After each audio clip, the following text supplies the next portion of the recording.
everyone in our second ever interactive meeting. Before we proceed into the discussions, I would like to take a moment to acknowledge a matter of great importance. Today, we cannot ignore the recent tragic incident that has shaken the hearts and minds of our people. The earthquakes.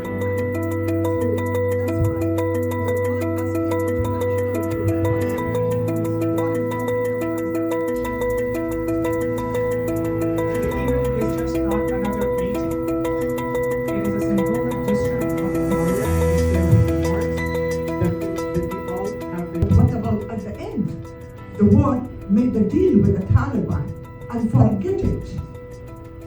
The Islamic Republic of Afghanistan has been the people of Afghanistan. So that's why we are facing this dilemma today.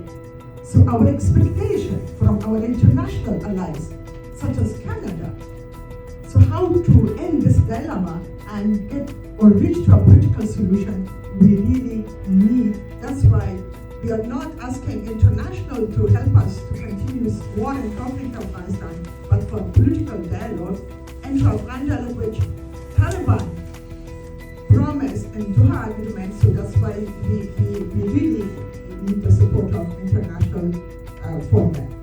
Besides that, as I said that my country is really facing one of the worst humanitarian crises. In this crisis, even Afghan citizens, some of them even sold their kidney, the organ of their body, to survive.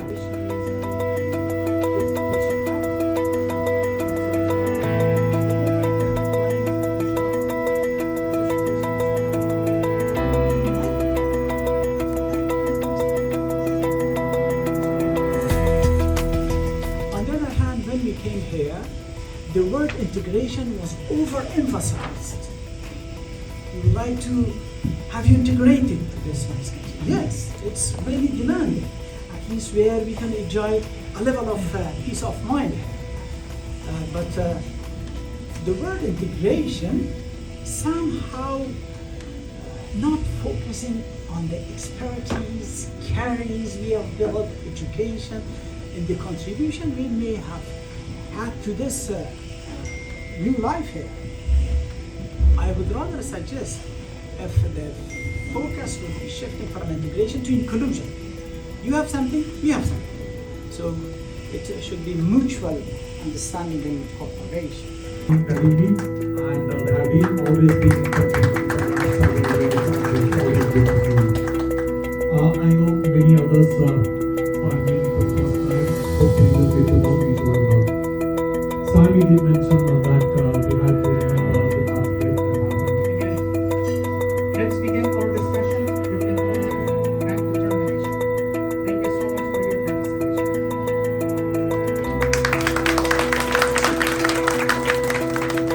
Some of the family members have been brought and resettled here in Canada, and it has been more than 2 years that they are waiting for their cases. So we really hope and want Canada government and also politicians to expedite this process, because people have become sick and they are facing many mental problems. The second issue that I want to touch on that issue is the concept of Afghan refugees in Pakistan. I'm pretty sure that all of you may be aware of the recent decision of Pakistani government, and they have said that at the end of the October month, those Afghans that are living in Pakistan illegally, they have to leave the country urgently. And I have been assured that the Canadian government is in touch with the Pakistani government to make sure that this doesn't happen again. We have to appreciate Pakistan. Pakistan is not a rich country, but I think they are hosting more than 4 million Afghan nationals. We have to acknowledge that the contribution of a country like Pakistan is doing. Out of this 4 million, I believe about 1.5 million are there without any valid papers. I think this particular group is getting affected by this directive. Doesn't matter whether they are living with papers or not.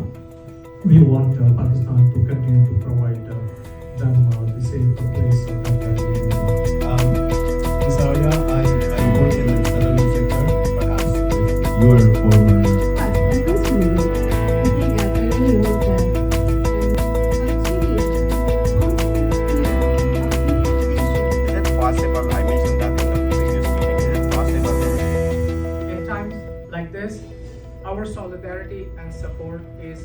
crucial.